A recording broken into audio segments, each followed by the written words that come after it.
कि किस तरीके से विपक्षी नेताओं को ईडी सीबीआई इनकम टैक्स के नाम पर डराया जाता है, धमकाया जाता है, जेल भेजा जाता है, मुकदमे दर्ज किए जाते हैं। और कौन करता है? जो कहता है, जो डुडुगिया पीता है कि हम ईमानदार हैं, जो कहता है ना खाएंगे ना खाने देंगे, लेकिन ना खाएंगे ना खाने देंगे कहने वाले लोग चुनावी बांड के माध्यम से अब तक 6,000 करोड़ रुपया खा गए हैं। 6,000 करोड़ रुपया खा गए हैं, फिर भी कहते हैं न खाएंगे न खाने। मोदी मीडिया और मोदी मीडिया के रूप में देखना चाहती है, यानी हमारे जो मीडिया कर्मी हैं, जो साफ तरीके से खबर चलाना भी चाहते हैं, उन पर भी सरकार की तलवार लटकती रहती है। कब उनको मुकदमे दर्ज हो जाए, कब उनको जेल जाने की नौबत हो जाए, कब उनके मालिक से कहकर के उनको नौकरी से बाहर का रास्ता दिखा दिया जाए। आज पत्रकारों में भी बड़ा भय पैदा किया गया देता हो। जो भगवान सबको जीवन देता हो, हम उसको जीवन देने वाले कौन होते हैं? हम उसके अंदर प्राण प्रतिष्ठा करने वाले कौन होते हैं? वो तो खुद भगवान है। अगर हम प्राण प्रतिष्ठा भगवान राम में कर रहे हैं, इसका मतलब है हम ये साबित करना चाहते हैं हम भगवान राम से भी बड़े हैं। ये साबित करना चाहते हैं हम भगवान राम से बड़े हैं। और ये कहते क्या है कि हम राम को लाए हैं। तुम राम को क्या लाओगे? राम तो हजारों साल पहले आए हैं। राम के नाम पर तुम सत्ता में आए हो, तुम राम को नहीं ला सकते हो। इस कार्यक्रम को शुरू करने के पहले मैं सामाजिक परिवर्तन के जो हमारे महापुरुष रहे हैं, सामाजिक परिवर्तन के क्रांतिदूत ज्योतिबा फुले जी, आरक्षण के जनक छत्रपति शाहू जी महाराज, भारतीय संविधान निर्माता परम पूज्य बाबा साहब डॉक्टर अम्बेडकर, इस देश की प्रथम महिला शिक्षिका सावित्रीबाई फुले जी, फातिमा शेख जी और सामाजिक परिवर्तन की बयार को ऊंचाइयों पर ले जाने वाले पेरियार रामास्वामी नायकर, नारायण गुरु, संत गाडगे के साथ साथ माननीय रामस्वरूप वर्मा जी, पेरियार ललई सिंह यादव जी, बिहार के ललित कहे जाने वाले शहीद जगदेव कुशवाहा जी और सामाजिक परिवर्तन के महानायक मानवर कांशीराम जी के को कोट कोट नमन करता हूं, वंदन करता हूं। अपनी ओर से आप सभी लोगों की ओर से इन महापुरुषों को श्रद्धा सुमन भी अर्पित करता हूं।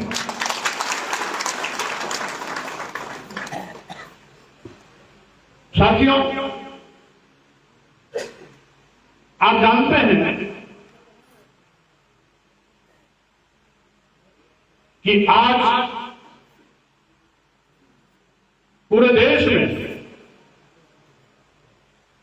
यथास्थितिवादी ताकतें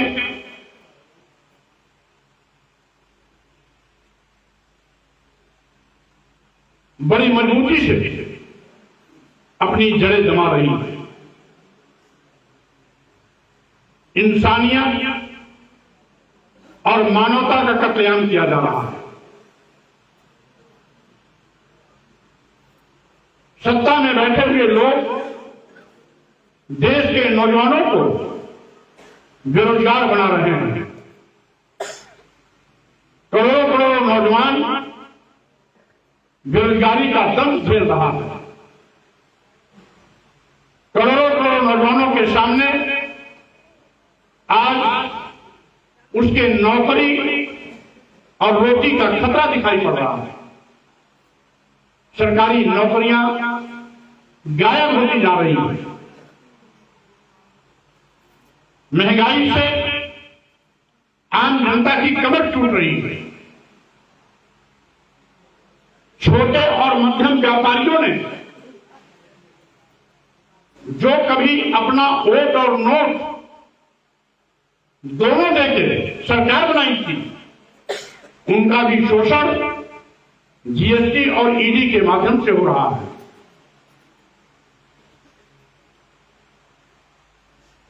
छोटे शहरों में, जिला मुख्यालयों पर, तहसीलों में, विकास खंडों में, ग्रामीण क्षेत्रों में जो लघु और मध्यम श्रेणी के व्यापारी हैं, उनका शोषण पहले जीएसटी के माध्यम से हुआ और अब जीएसटी से संबंधित सारे मामले ईडी को सौंपकर ग्रामीण क्षेत्र के व्यापारियों की भी कमर तोड़ने की तैयारी हो चुकी है।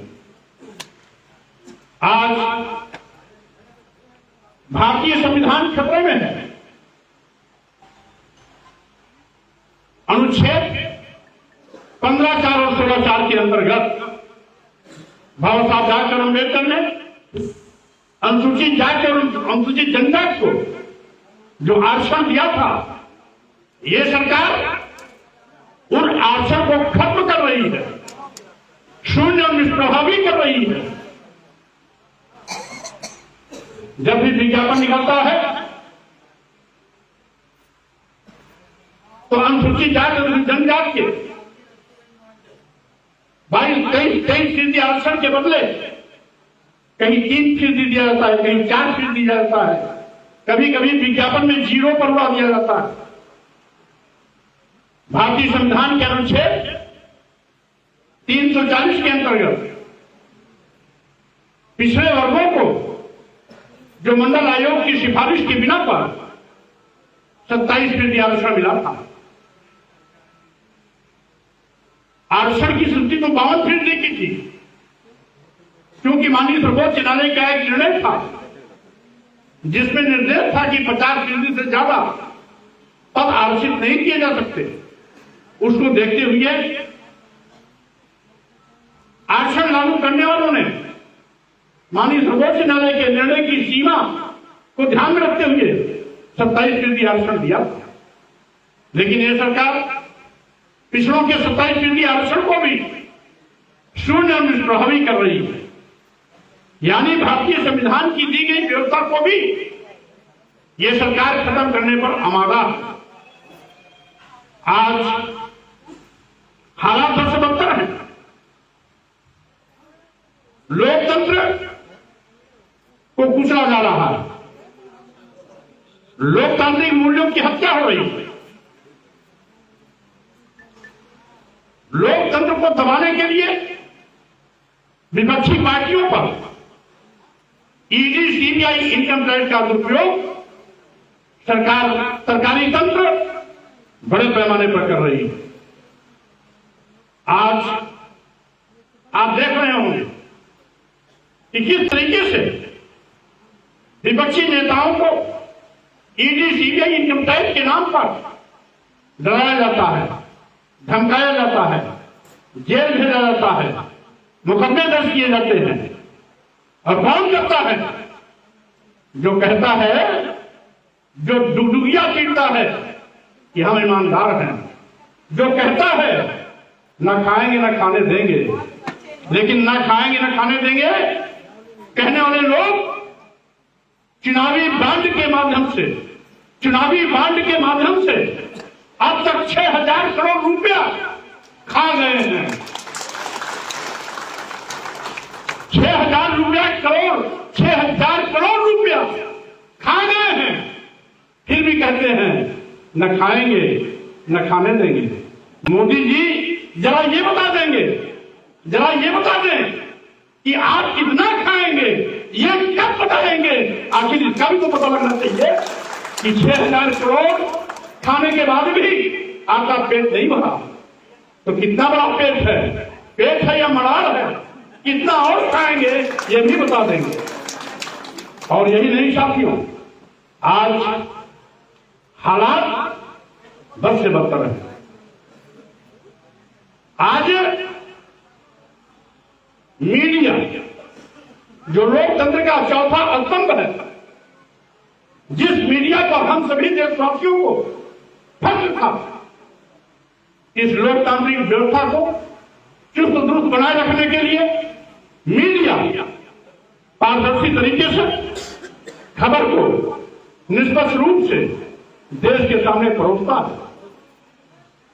निष्पक्ष पारदर्शी खबर चलाने वाले मीडिया पर भी सरकार ने तमाम बड़े बड़े पत्रकारों पर FIR भी कराए, जेल भी भेजे, यहां तक कि तमाम चैनलों को सरकार ने खरीद भी लिया, अपने लोगों को लगा करके खरीद भी लिया।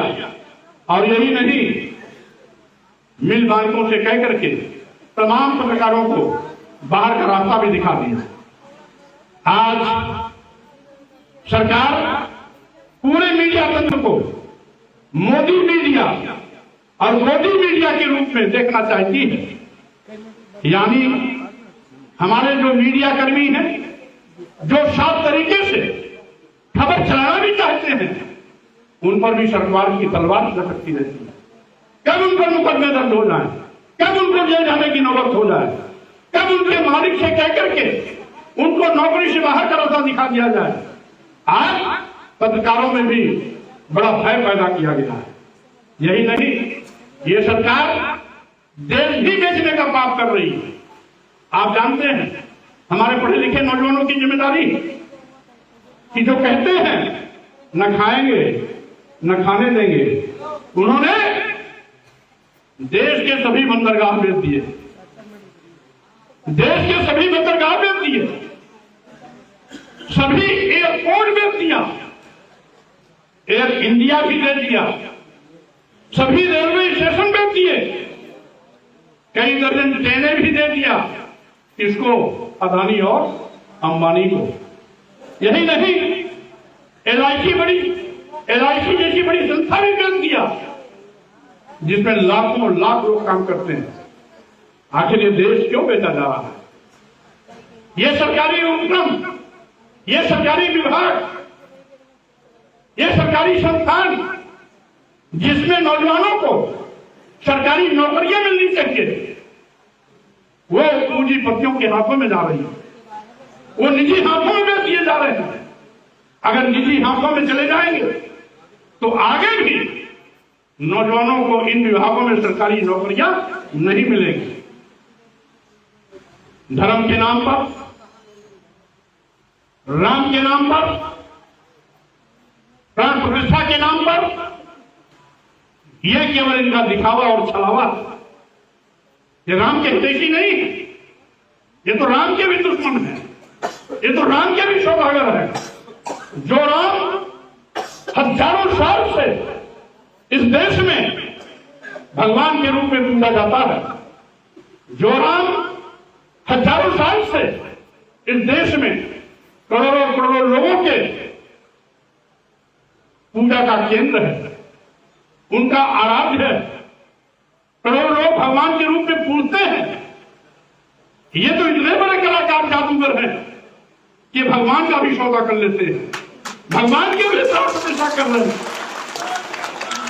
वो भगवान जो सबको जीवन देता है, वो भगवान जिसकी कृपा से सब जिंदा रहते हैं, वो भगवान जब सबको जीवन देता है, ये छलिए लोग उन भगवान को प्राण प्रतिष्ठा कर रहे हैं। सबको प्राण देने वाला भगवान राम, मोदी जी भगवान राम की प्राण प्रतिष्ठा कर रहे हैं। इससे बड़ा धोखा क्या हो सकता है?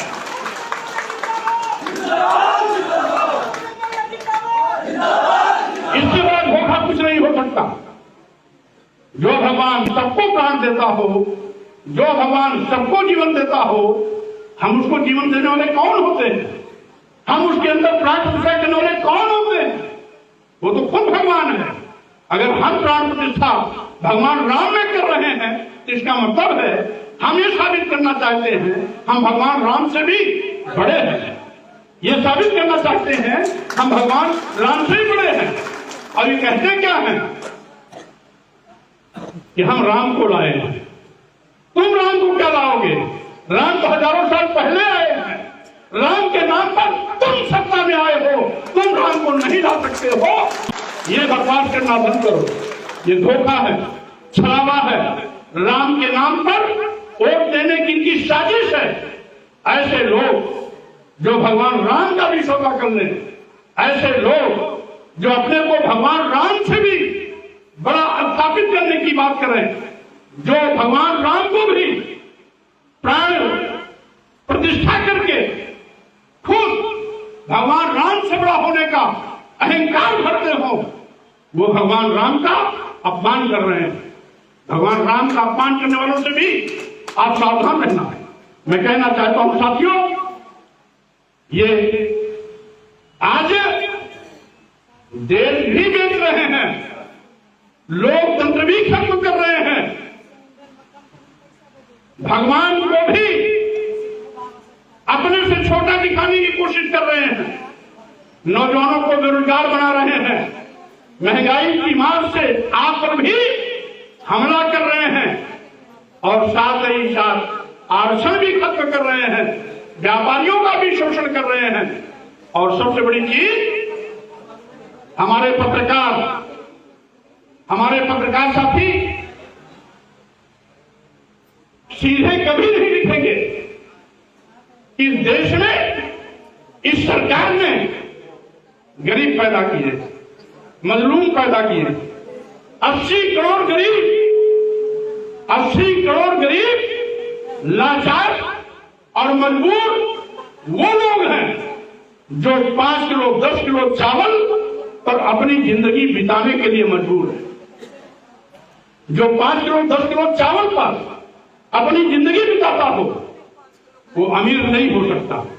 इसका मतलब है कि 80 करोड़ लोगों को इस सरकार ने गरीब बनाया है, लाचार बनाया है, मजबूर बनाया है।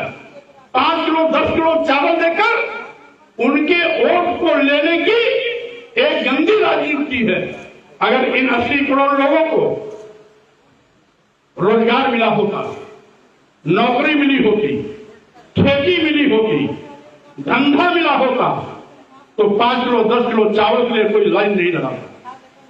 आज हमारे गरीब भाई इनकी चतुराई को नहीं समझ रहे हैं कि 5 किलो 10 किलो चावल देकर आपके बेटे और बेटी की ये पढ़ाई खत्म करा रहे हैं, ये नौकरी छीन रहे हैं। आपके बेटे और बेटी की अगर नौकरी मिलेगी तो आप 5 किलो 10 किलो चावल नहीं, आप 5 कुंतल 10 कुंतल चावल लेने की हैसियत में आ जाएंगे। लेकिन ये आपके बेटे बेटी को नौकरी नहीं देना चाहते, बेटे बेटी को रोजगार बना रहे हैं। आपके बेटे बेटी को पढ़ाई से रोकने के लिए शिक्षा को महंगी कर रहे हैं। इस बात को समझना होगा। यह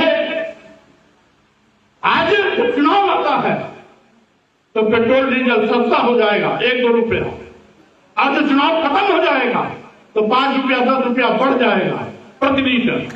ध्यान रखना, जो गैस सिलेंडर कभी 340 पे हो बिकता था, आज 1000 के ऊपर चला गया। और ये जो इनकी चतुराई है, इसको भी आपको समझना होगा। आज सत्ता में बैठे हुए लोग देश को अदानी और अंबानी के हवाले करने में लगे हुए हैं। ये है डबल इंजन की सरकार, ईस्ट इंडिया कंपनी से भी खतरनाक है। ईस्ट इंडिया कंपनी देश को लूटती थी तो यहां का पैसा अपने देश के बैंक इंग्लैंड में ले जाकर जमा करती थी। लेकिन ये लुटेरे तो इतने खतरनाक हैं कि देश को बेच करके सारी की सारी सरकारी संपत्ति बारी बारी से अदानी और अंबानी को दे करके देश का पूरा पैसा अदानी और अंबानी के तिजोरी में भरने का काम कर रहे हैं। इनसे आप सावधान रहें साथियों। इसीलिए राष्ट्रीय सोशलिस्ट समाज पार्टी का संकल्प है, संविधान बचाओ, भाजपा हटाओ। क्या नारा है? संविधान बचाओ, भाजपा हटाओ। और क्या है? ये देश बेच रहे हैं तो देश बचाओ, भाजपा हटाओ। ये लोकतंत्र खत्म कर रहे हैं तो लोकतंत्र बचाओ, भाजपा हटाओ। अब एक साथ मेरे नारा देंगे, आप मेरे साथ नारा देंगे। एक लाइन हम बोलेंगे, दूसरी लाइन आप बोलोगे। संविधान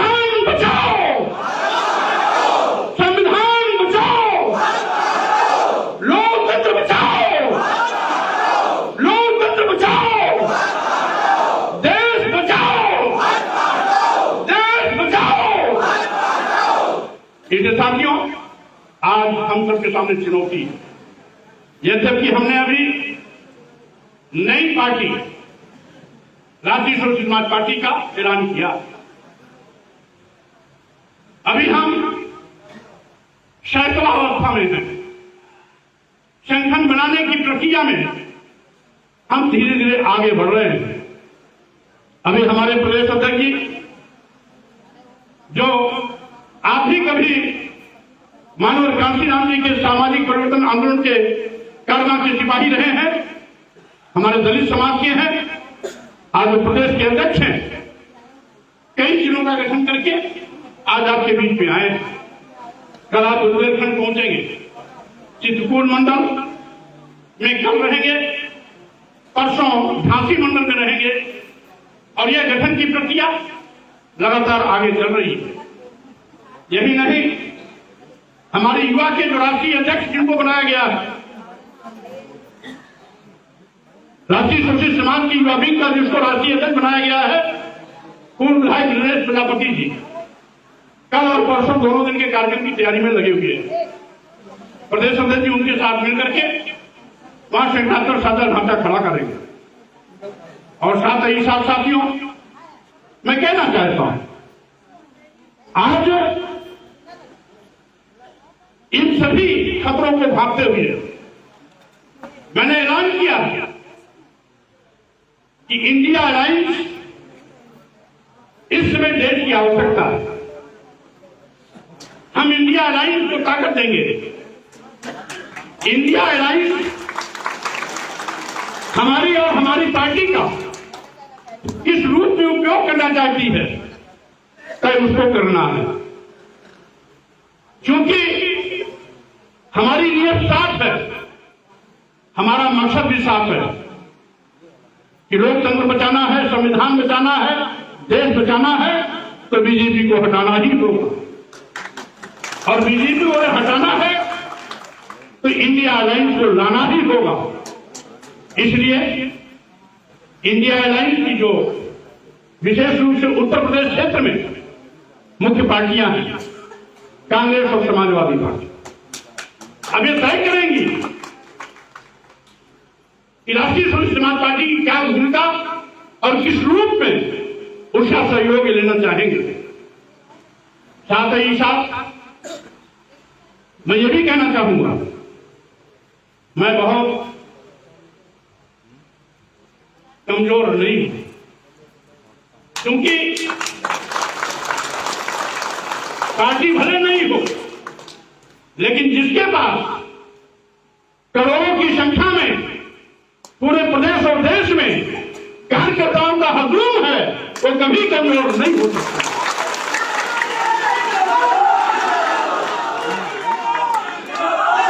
और साथियों, मैं ये भी कहना चाहूंगा कि आज हमारी कोशिश है कि बाबा साहब डॉक्टर अम्बेडकर का मिशन, जिसको मानव कांशीराम साहब ने घर घर पहुंचाया था, आज वो कहीं ठहर गया है। हम उस ठहराव को खत्म करना चाहते हैं। हम बाबा साहब के मिशन को और मानव कांशीराम साहब के कर्मों को आगे बढ़ाने के लिए राष्ट्रीय स्वतंत्र समाज पार्टी का गठन करके घर घर पर इस अभियान को चलाएंगे। आज हमारी चाहत है कि देश में हमारे संतों, गुरुओं, महापुरुषों ने, हमारे संतों की भी एक कड़ी थी जो इस परिवर्तन की लड़ाई में सक्रिय भूमिका निभाए हैं। वो कभी संत कबीर रहे हों, संत रविदास रहे हों, संत गुरु नानक रहे हों, इन सभी लोगों ने भी इस कर्मा को अपने अपने तौर तरीके से, अपने संदेशों से आगे बढ़ाने का काम किया है।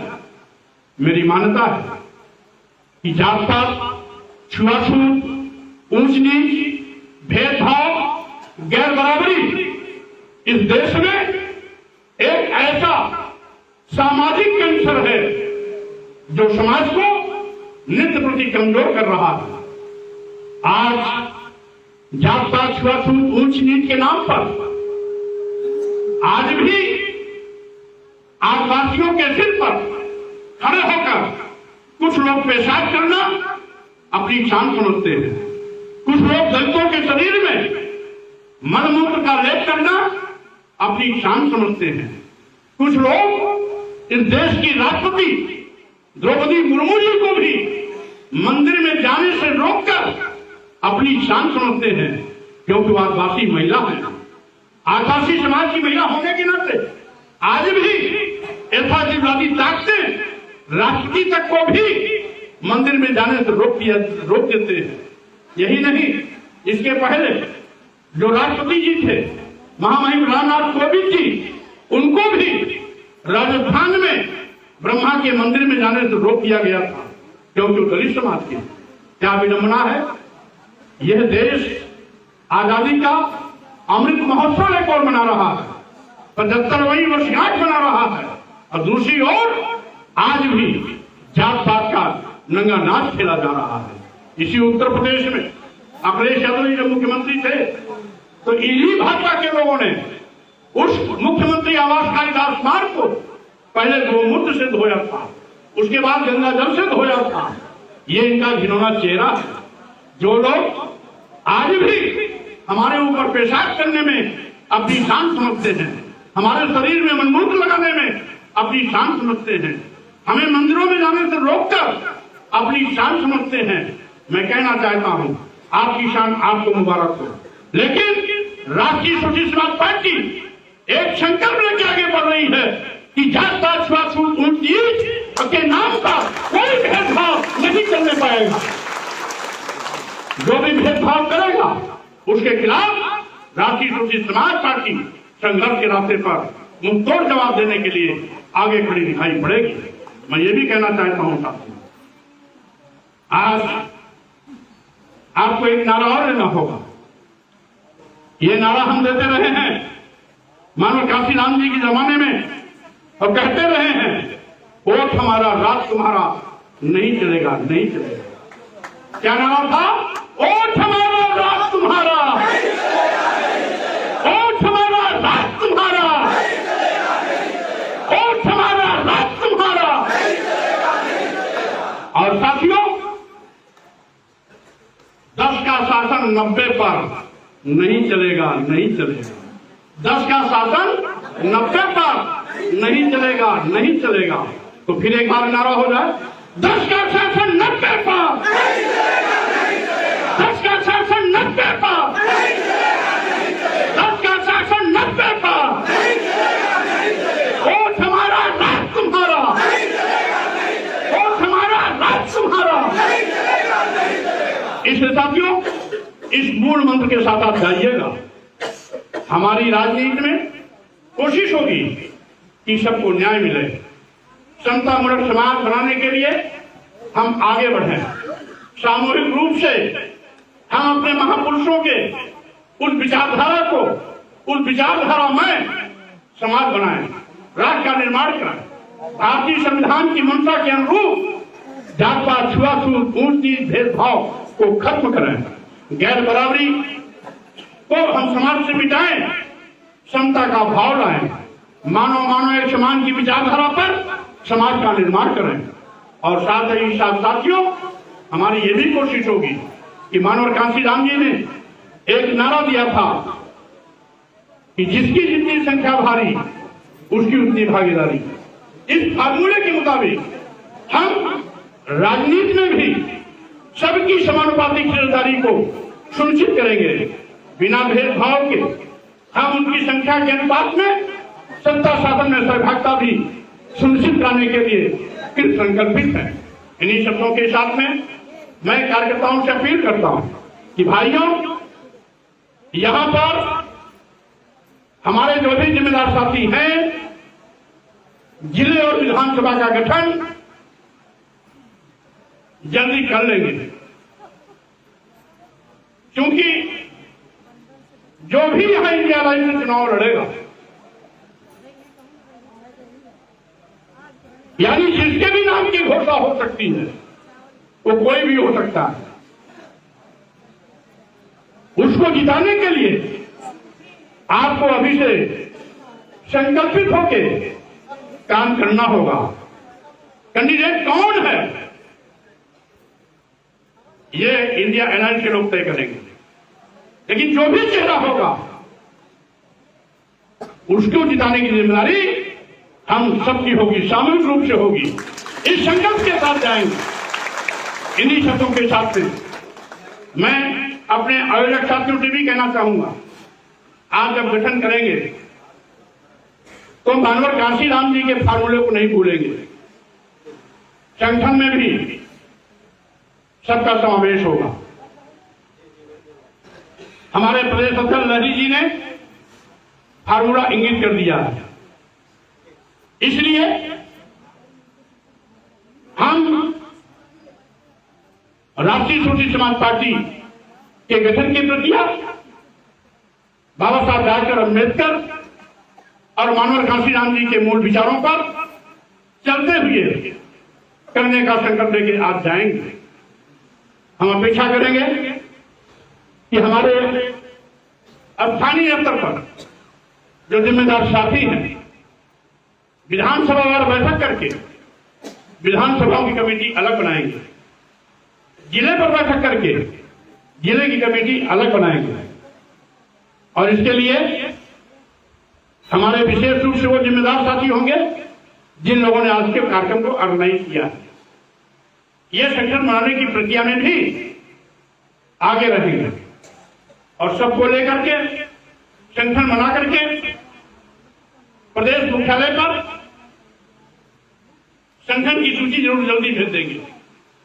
लेटेस्ट अपडेट पाने के लिए हमारे चैनल क्लाउड न्यूज को अभी लाइक करें, सब्सक्राइब करें और बेल आइकन दबाना बिल्कुल ना भूलें।